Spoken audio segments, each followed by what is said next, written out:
Okay, good morning, everyone. I think we're just about to start, so get yourself comfortable.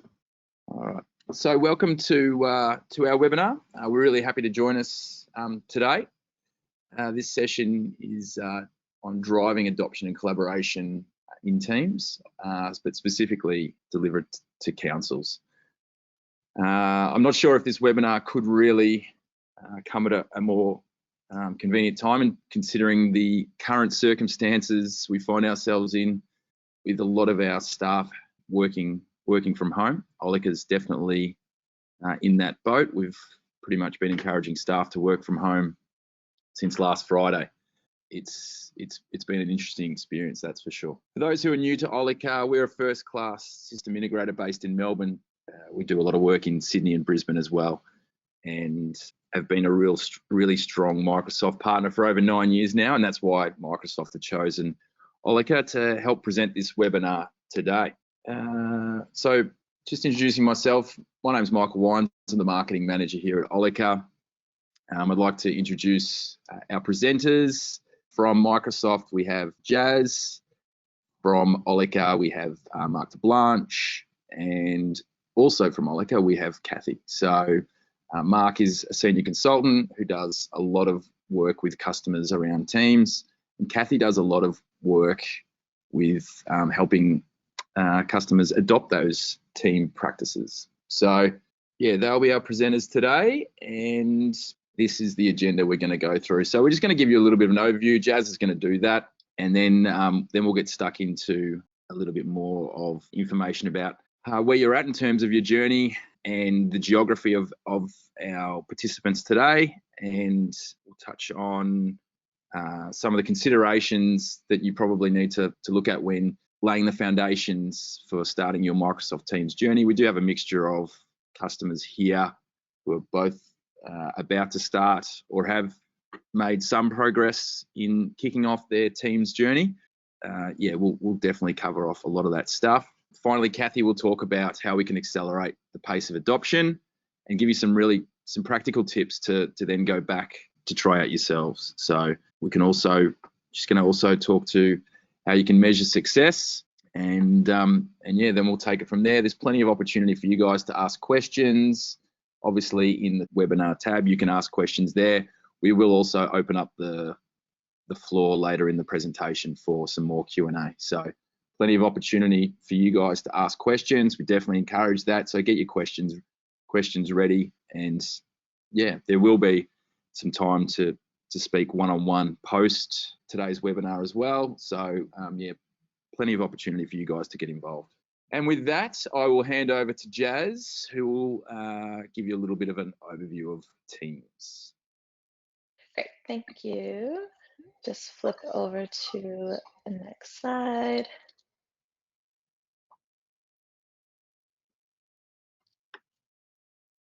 Awesome. So as mentioned, my name is Jazz. I work at Microsoft as a product marketing manager for Microsoft Teams.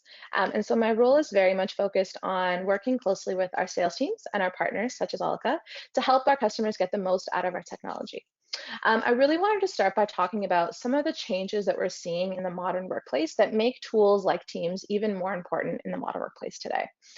The first one is that a lot of our teams are more mobile and social than they have been in the past. So not only do they have 4 times as many devices as they've had in the past, they want to have the same experience on each of those devices with the applications that they need, both in their personal lives as well as the ones they need for work.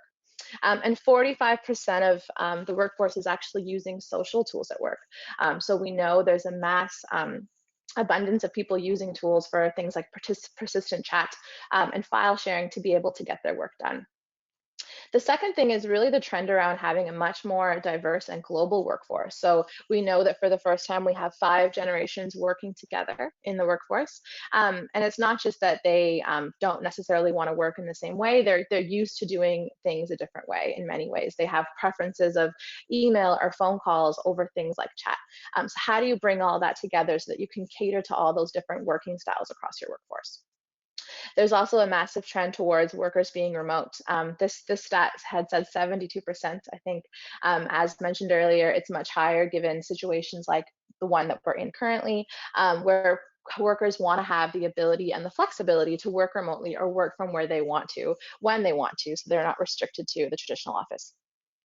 This is really leading to a much more team-based and collaborative effort required for organizations to actually be successful. Most people are on twice as many teams as they were in the past, and 80% of our time is actually spent collaborating.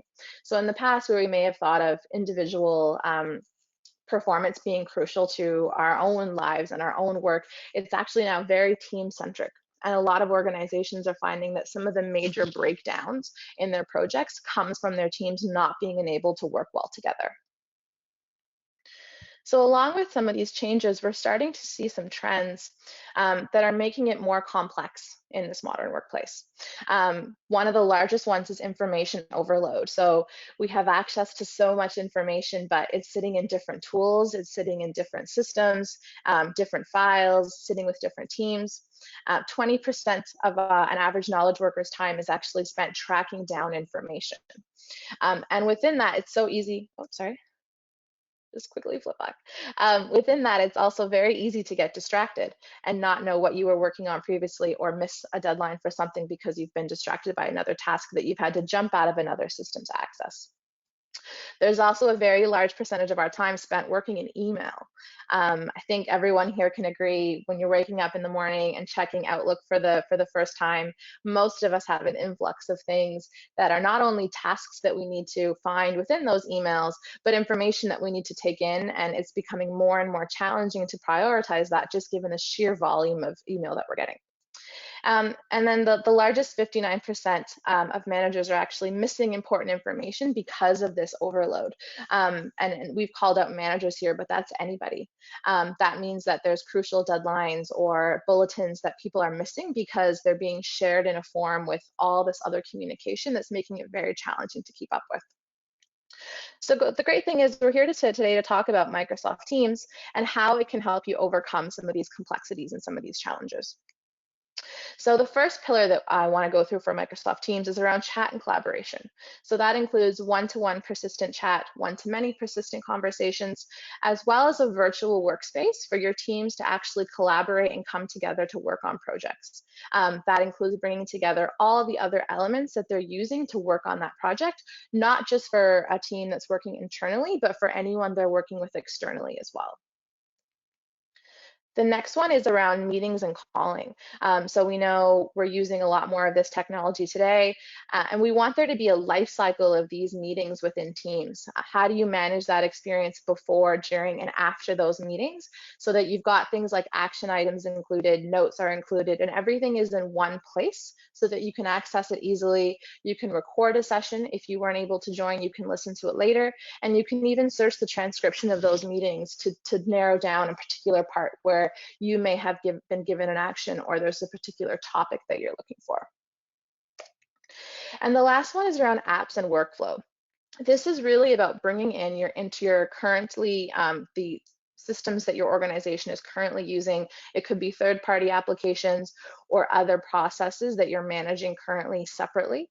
And any of the workflows that you're doing, a lot of low value but crucial work that has to happen that you can actually integrate into Teams so that your teams can access it from the same place they're doing the rest of their work and have it integrate into their day-to-day, rather than having to go into separate systems to try and find all the information or fill in the information that's required as a part of a lot of that workflow. And with that, I'll pass over to Mark. Great, thanks very much, Jazz. Yeah, so everyone, sorry, so we didn't mention before, we have just turned off the video. With everyone working from home, I don't know if some of you have experienced a few network issues, so we're just trying to not overload the whole NBN. So when we asked you to complete your registration, we had a few questions for you, and some of you, I guess we just wanted to give you a bit of an overview of sort of where you responded and where you're at the moment. So as you can see, we had about a third of you who are sort of thinking about introducing Teams, and around 2/3 of you are using it in some way already, generally in sort of pockets or groups. But we didn't seem to have anyone who actually had done a really sort of full-blown rollout as yet. So the people are looking to accelerate that sort of pace of adoption. Just looking at the council size, so we had majority of you in that sort of 500 plus size. So and we understand a lot of you have very diverse workforces. We also have a lot of smaller councils there with a few people, and we've all seen a whole lot of challenges with trying to work remotely, work across different teams, and you have a whole lot of different sort of worker types. In information workers who spend most of the time in the office. We have a lot of call center staff, people with sort of unique needs such as early childhood education, and then you have a whole lot of outdoor staff as well, so parking inspectors and ground staff. So there are a lot of sort of diverse needs across the organizations. And one of the interesting things actually we saw from the registrations was that a couple of people from the same council gave us different figures. So I'm not sure if there are a couple of people hiding around your organization that we're not aware of. And then this last slide here from just from the stats was just to give you a little bit of a view of sort of where the people on the call today are coming from. So we had a very strong representation from New South Wales, and then with Victoria and Queensland. And some of the questions that just jump in there. Some of the questions that people were talking about, and Kathy actually spoke to a few of you last week. So these were some of the topics that people wanted to get some focus on. So some things like, comments, isn't Teams just a Skype for Business replacement? And as Jas mentioned before, Teams offers more than just sort of chat, voice, and meetings. If you're using Skype for Business before, it also adds a whole lot of the collaboration aspects, but also making it that sort of central place for your work and bringing all sorts of different tools and systems into one place and having it all visible and accessible via Teams.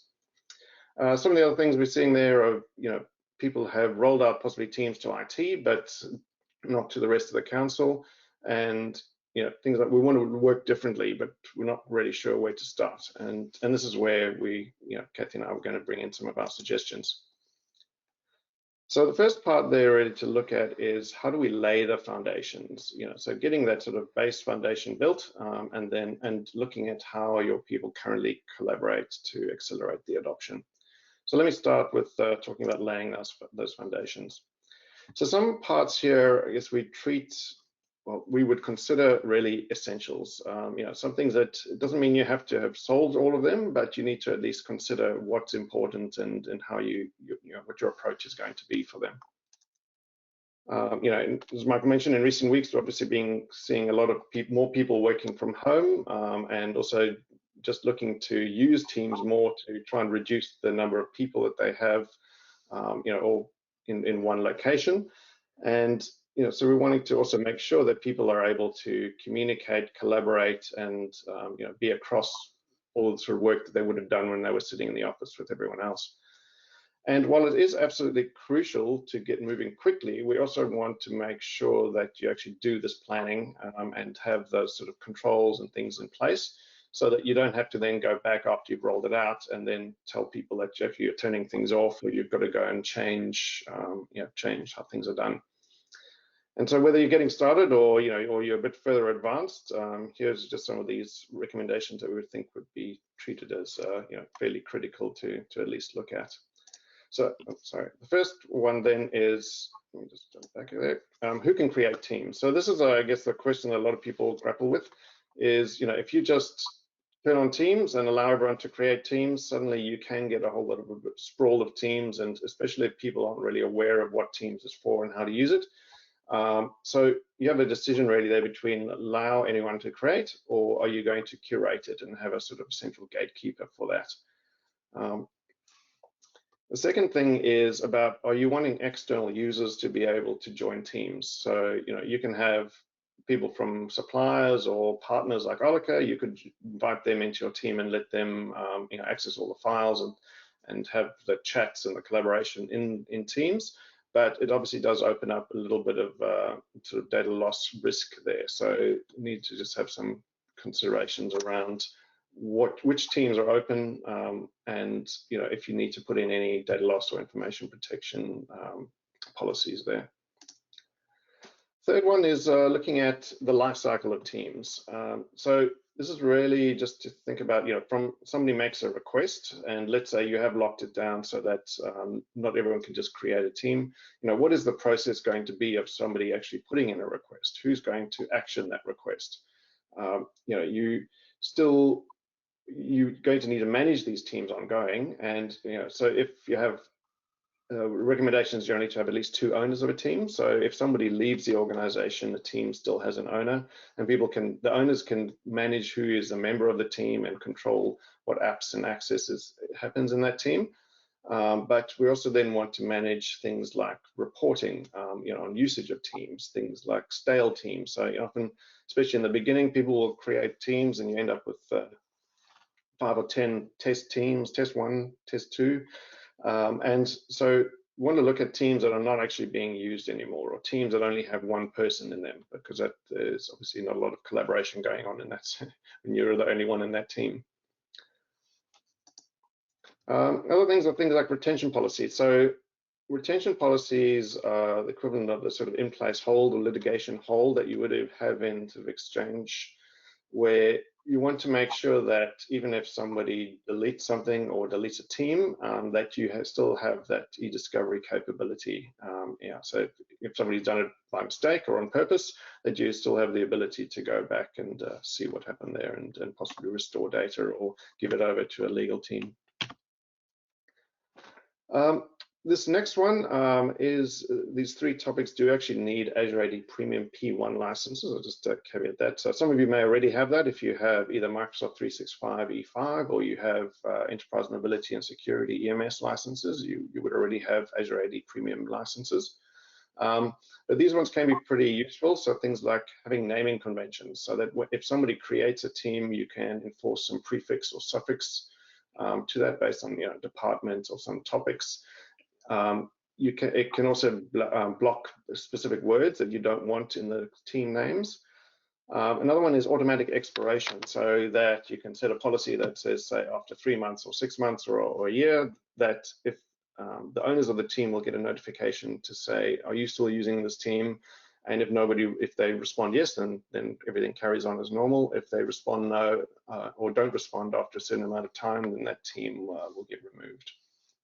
And then the third one on the list is the dynamic groups. So dynamic groups gives you the ability to then create a team that's based on a group, and that group can be based on your department information or some other information in Azure Active Directory.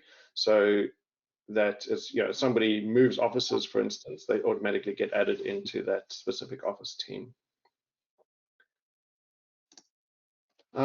The other big one we find often is who is the owner of teams, and this is from a business or IT perspective. But we want sort of somebody who's going to actually be able to make the decisions, own the governance around it, and also managing that sort of evergreen nature of Office 365, because there are always changes happening, there are always new products or new features being released. So you want to make sure that you have somebody who's across all of that and is able to send out any communication to the service desk and to staff as it's needed. Another consideration there is Exchange. If you have Exchange on premises, so Teams, to get the full functionality, is much better to have your mailboxes sitting in Office 365 Exchange Online. But if they're still sitting on Exchange Server on-prem, in order to take full advantage of all of the features, like creating and viewing the meetings, you do need some Exchange hybrid connectivity with specific versions of Exchange. So it's also just something to bear in mind. The rollout and approach. So Kathy will be talking to this shortly, but sort of the communication, adoption planning, and is definitely very critical there. But also, so is support plans for sort of service desk and level 2 or level 3 support. So we want people will actually need to be given permissions to teams. They'll need to understand what are the sort of common challenges that people have, how they can resolve them, who they're going to escalate that to if they don't have the ability to do that themselves. Another one is network, and I think these sort of last 2 are they in the middle of essentials and non-essentials, I think, but I wanted to add them in here. making sure that your network, or you have a do some planning on what your network capacity is going to look like. So Teams is a cloud-hosted service, and that means that obviously the connectivity goes via the internet. So when people are in meetings, doing video calls, all of that video is going back up to Microsoft data centers. So that can obviously put a little bit of extra load onto the internet connection, but also if people are on sort of slow WAN links and things like that in the LAN, then that can have some impact there too. So whether you want to start putting in policies, you can put policies to actually reduce audio video for certain groups of people if you want that, and you may even need to put in some quality of service to prioritize that data on the network. And the last one we find, is a really big one in councils particularly, is what is the system of record? So often you have sort of document management systems or sort of records management tools, and once people start to add in teams, that people are working on documents, collaborating, co-authoring documents all at the same time, what do you need to do with final documents once, are they going to stay in Teams as that piece, system of record, or do those final versions maybe need to then be moved into some other system? So as I mentioned, these are not, these are essentials to think about. We don't have to necessarily have done all of them. I would say definitely that the ones on the left-hand side of that would be treated as sort of absolute essentials. But if we then looked at some of the other things that we may want to plan ahead for, and this doesn't mean leave it till 6 months from now, but what we do need to think about is, the first one is audio and video devices. So if we're going to suddenly have a whole lot of people joining audio calls, joining video calls, I don't know about you, but we generally find if people are using their laptop speakers and microphones, the quality is not great, especially if you're in an open plan office. Then you can't have 20 people there all sort of having calls with their speaker and microphone. So really want to look at what you do with headsets, portable conference phones. Do some people need actual desk phones? Are there any sort of common areas that may need a phone as well? But then also about what you do with the people's computers. Are you looking at headsets, possibly video cameras for certain people? And some people may only just be using their mobile phones, so that's they can just keep using their phones and their headsets there. Another thing I just forgot to mention there was also, once we start getting into this, people have USB-C cables, USB-A cables, HDMI cables when you go jumping into meeting rooms. So we often find people need to have some sort of spare, spare capacity of some of this hardware, so in case people have left them behind or lose them in a meeting room. The next topic there was looking at migrating data. So, obviously a lot of people have file shares, people have SharePoint data on-prem. So what you can look at, possibly some data can be moved into a Teams site or into just a SharePoint site. And I would advise, don't make sure you try and clean everything up first. Don't try and boil the ocean and try and have a plan for every single piece of data that's there. A lot of it can just stay on a file share, or can just be backed up and be available if it's really needed in the future. It doesn't make sense to just lift and shift everything into Teams. But if you do need to move some data, then Microsoft have a free SharePoint migration tool that can be used for those file shares. SharePoint 2010 and 2013 site migrations. There was a tool called Mover that Microsoft purchased a couple of months ago, and that has the capability to move documents from Box, Dropbox, and Google Drive, and a few others. And I believe a free version should be coming pretty soon for that. And then there are also some third-party tools.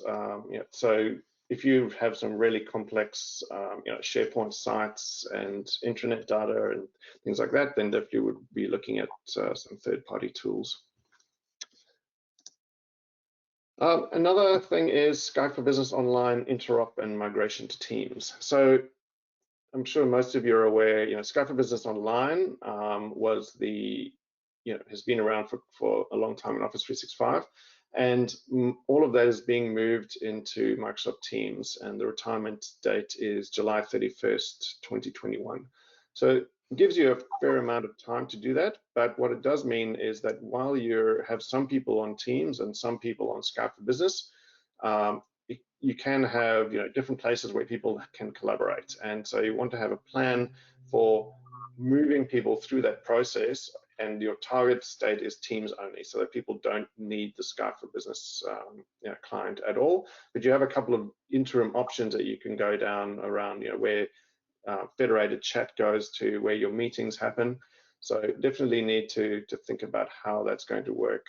Because if you just roll out Teams, you end up in what's called islands mode, and people can have chat in Teams and chat in Skype for Business, and you can end up sort of flip-flopping across a bit. It's much better for everyone if you can try and get that all into Teams pretty much as quickly as possible. If you do have Skype for Business on premises, though, you also have the ability to do migrations from Skype for Business to Teams, and we have the ability there to basically, with the newer updates, is actually just move somebody directly from Skype for Business to Skype for Business Online and to Teams, basically all in one request. Now, just note though, if you are using Skype for Business Enterprise Voice, so PSTN telephony, then you do have a bit more planning and things that you would need to look at there. So moving beyond chat and collaboration, so we have a whole lot of other functionality, like I just mentioned, the Enterprise Voice on-prem, but we have the voice and audio conferencing capability in Teams, and that can be provided either through a cloud provider like Telstra, have a fully managed cloud service that integrates with Office 365 for this, or you can go down a direct routing hosted partner path, or you can go down integrating with your own telephony trunks using session border controllers. And those are three very different sort of levels of how much you manage, how much the provider manages. But definitely adding audio conferencing, which gives people the ability to dial in from a mobile phone or a landline if they're working from home, and that gives them that capability. Obviously, they wouldn't get, they would just get audio. They wouldn't have full sort of collaboration capabilities, but sometimes people are driving, they can at least dial into a call. You can also do that from the actual Teams mobile client as well. But it just gives people some options there. The next one is meeting rooms. So, we spoke before about sort of people's speakerphones, headsets, and things like that. But when you get a whole lot of people into a room, you really want to have a solution that is going to give you good quality audio, not, again, just sort of everyone sitting huddled around somebody's laptop. So there are a whole lot of different options between sort of room phones, as you can see in the sort of bottom of that picture, but then across to sort of full room systems. So Microsoft Teams room systems give you, the ability to either we have the ability to either just plug in via USB for some of these phones, but the room systems are really self-contained systems with a screen, a panel that you can just walk in and hit join. So there's no, cabling or worries about, getting everything set up on a computer. You can just join directly in that meeting. Sorry, in the meeting room. There will also be some integrations between, Microsoft announced integration with Cisco and Zoom, so that they will be working this year to basically add the ability to, say, on a WebEx board, smart board, if you have one of those, to join a Teams meeting, and vice versa to join a Zoom or WebEx meeting from one of these Teams room systems. And then, sorry, my mouse is not working there. There we go. The other one then is application integration. So, one of the really, sorry, it's going a little bit funny. This picture seems to be cutting off my screen a little bit there. So application integration. So, Teams has a huge app store, which offers both Teams and third-party applications to allow you to get integration with first-party apps like Planner, Power BI, but then third-party applications that we see it used a lot, like Trello, Smartsheet, Jira, and many, many more. So those, there's basically this app store sorted by topics, as you can sort of see on the left-hand side there. You have the ability to develop your own if you have, if you have some developers in-house. But we at Olika have also developed a productivity assistant. So that can do things like, FAQ responses, for things like you're rolling out Windows 10 or you're rolling out Teams, Office 365, questions and answers that people typically have. We've done some integration with Office 365, things like meeting room availability lookup. So you can say, ask something in a Teams chat like, I need a room for 6 people at 3 p.m. in Melbourne.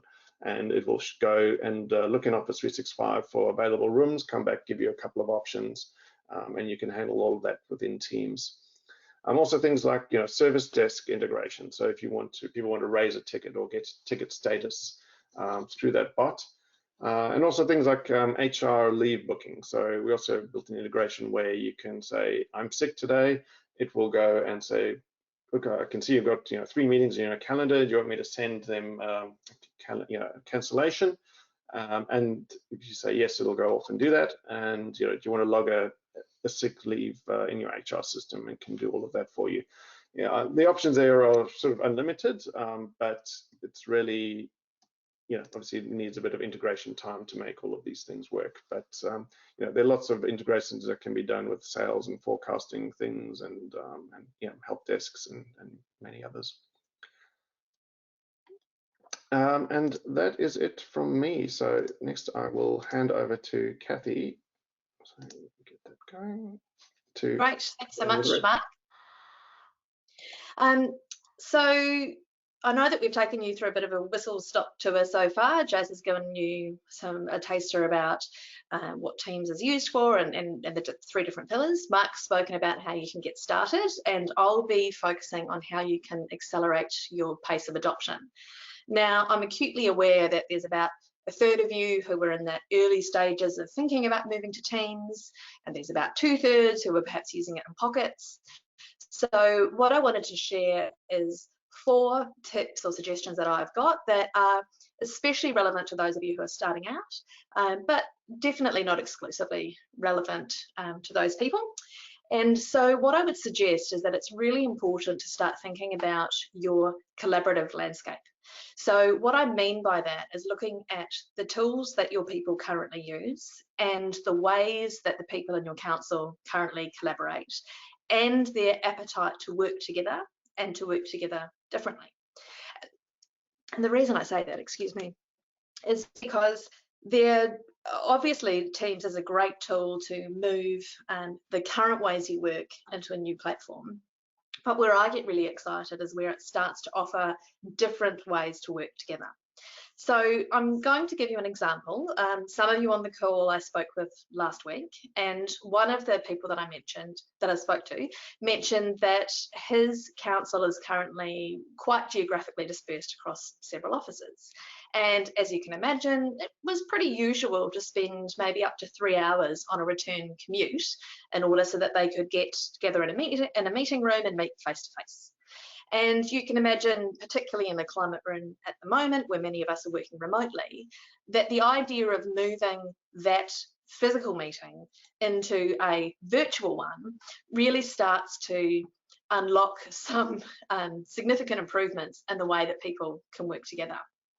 And so if you were to start then saying, well, actually what we're going to do is we're going to replace that with a Teams meeting online, you would immediately open up that time, you would immediately open up some greater efficiency, and I would argue possibly have a greater sense of community and connection between people, because sometimes there's a little bit of a hierarchy. If you're choosing a geographic location to sit in that works for some people and not for others, there can be a little bit of resentment or frustration, whereas when you're all connecting online together, sometimes that can flatten that out. The other thing I want to touch on, if we build on that example, is really to pick up on what both Jazz and Mark have said. So if we think of that geographically dispersed council, they used to meet together physically, but now they can meet together online. Potentially, they can also start to plan projects and things in the flow of their work using Teams. So if we think about that council, they might be planning to move into a shared geographic location or a more collaborative style of working. Perhaps in the past, they might have used a project management tool like Trello to plan part of that move. But of course, as Mark showed us, it's really straightforward to actually integrate that app specifically directly into the flow of work in Teams. And that starts to give us a clue about where the real benefit of Teams starts to get unlocked. And that's in trying to change people's collaborative mindset and helping them to work together in a different way than they might have worked in the past. Again, I would say that quite often our council processes have been established because of limitations like geography. So if we start to imagine that we can replace some face-to-face meetings with video, it's not a big jump to imagine how we could then use a similar style of online connection for a parks officer who's doing a site inspection and needs the opinion of someone back in the depot. Perhaps in the past, they might have taken some photographs, they might have emailed those photographs and then scheduled a meeting to follow up. But instead, we could start to look at how we could use Teams and the flow of our work to actually get some decisions made far more quickly. So those are my tips around collaborative landscape. My second tip is about looking outside IT for a sponsor. I am a technology adoption specialist with a strong background in change management and communication. And what I have seen more and more in recent years is that the effective sponsors that I'm working with when we're rolling out tools like Office 365 and Windows 10 and Teams are actually outside of the IT sphere. So in the past, we might have found that the technology and tools were owned by IT. So IT sent the emails, lined up the training, sent out documents to try and encourage people to work differently. Now what we're seeing more and more is that we can look to perhaps someone in finance, someone on the board. There might be a mayor who's passionate about flexible working. You might find that your head of people and culture is wanting to encourage more flexibility and diversity. And so it may be that the sponsor who can help drive this change within your council is not your traditional IT sponsor. That's something I would strongly encourage you to think about. Okie doke, so we've touched on my first two tips. Now I'll give you my third and fourth. So one of the things that I've noticed when I spoke to you online, as well as when we got your survey results, is that some of you are absolutely using Teams in pockets of your organisation. Sometimes what we find is that it can be difficult to describe to people what the benefits of Teams might be until they start using it. So I'm a passionate advocate for learning in the flow of work. I am slightly anti-formal training as it stands, particularly for sustained change with things like using Teams. What I have found is that the best way to learn how to use Teams is to start by using Teams. So I would always encourage any council who's looking at implementing Teams to be planning that entire project, including the communication and technology, using the tools within Teams, because that will help your key stakeholders and influencers start to get familiar with what the tool is capable of. I'm sure it won't surprise you to learn that Jazz and Mark and Michael and I used Microsoft Teams to plan this webinar. Mark had touched on, we've made a decision at Olica that we are all working remotely. So those traditional face-to-face meetings aren't possible.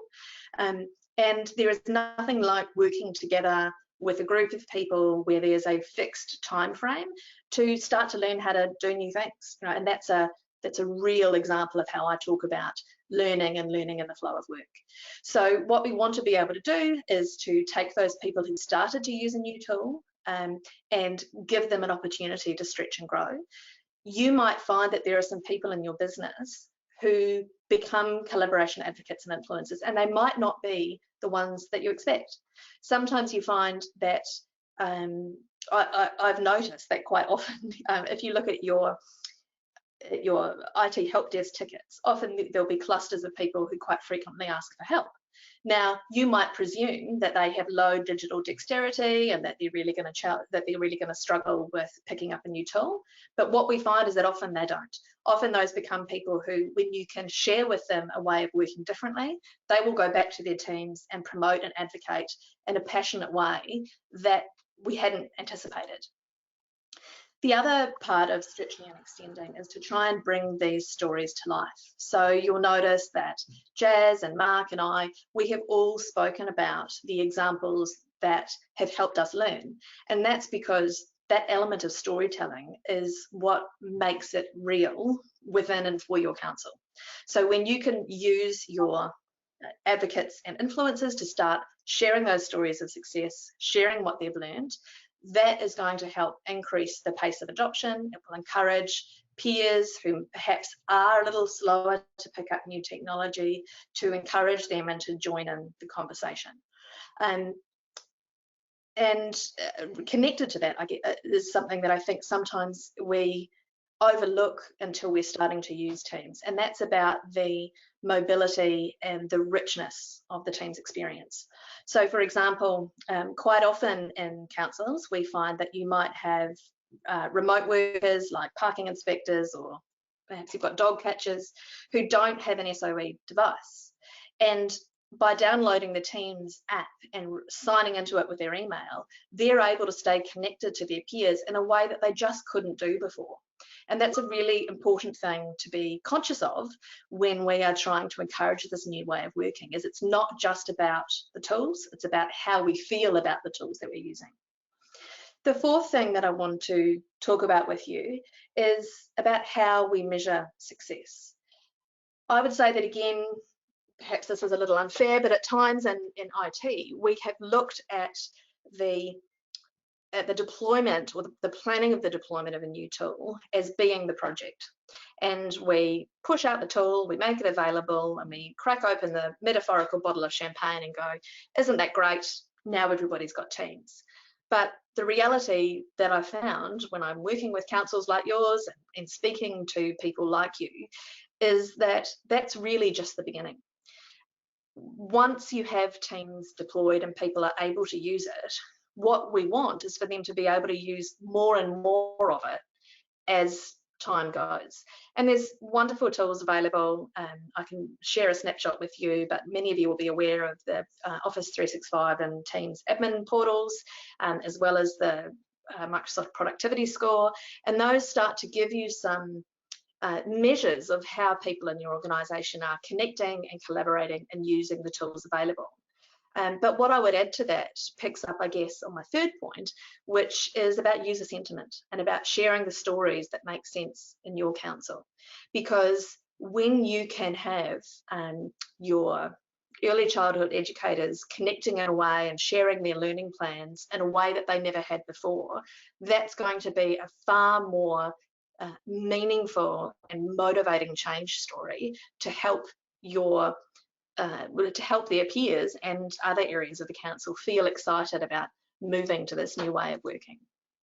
I'm conscious of time, that we're getting towards 10 to 12. So we will be sharing the stick with you afterwards. We will send you, it will include some links to, there's amazing resources available from Microsoft about end user training that's available and how to get started with your upgrade, as well as how to adopt Microsoft Teams. And these are all excellent starting points. We're obviously happy to help, and I'm going to hand back over to our host, Michael Wines, who will talk to you about some next steps. Great, thank you, Kathy. We do have. We're going to move to questions first before we go to next steps. So we do have one question here, which has just been just popped up. So if you have any questions, then please put them in the window there, or and we can address them. So viability, of Microsoft Teams for external guest video conferencing as a replacement for Zoom. And WebRTC using audio, video, desktop sharing to externally invited guests that may not have the team client. Mark, do you have anything on that question?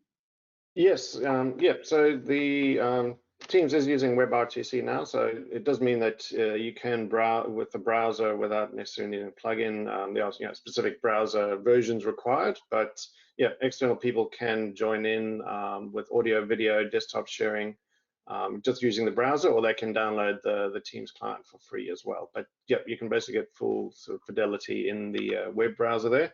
And yeah, I mean, it really is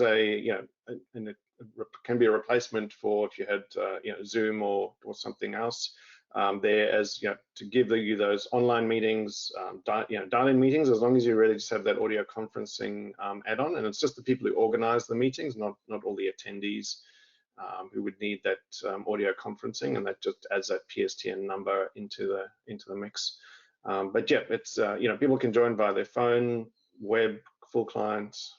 And and there are clients across Windows, Mac, Android, iOS, even Linux now. Right, okay.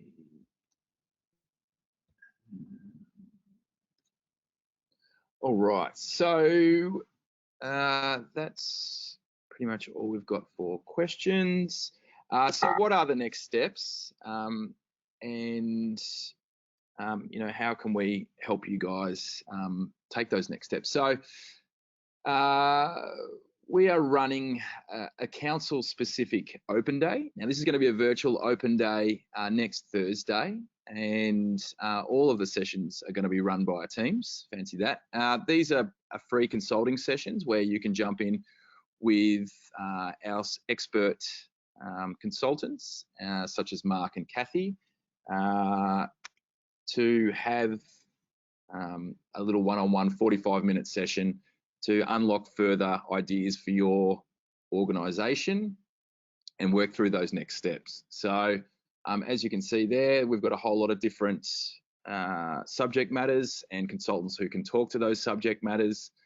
There's Mark's pretty face. He can take you through Teams and Office 365, and Kathy's there with tech adoption. There's a whole lot of other consultants available to you as well who can take you through those various topics, etc. So you can book one or as many sessions as you like, and yeah, you can use those to ask any further questions you may have from today's webinar. So I'd just like to thank you all for joining us. I'd like to thank our panelists for presenting some great content. And yeah, as discussed by Kathy, we'll be able to provide you with this deck and able to also answer any further questions you may have regarding the presentation today. So thank you very much for joining us. Really appreciate it, and good luck with with taking your next steps. Thanks, everyone. Thank you.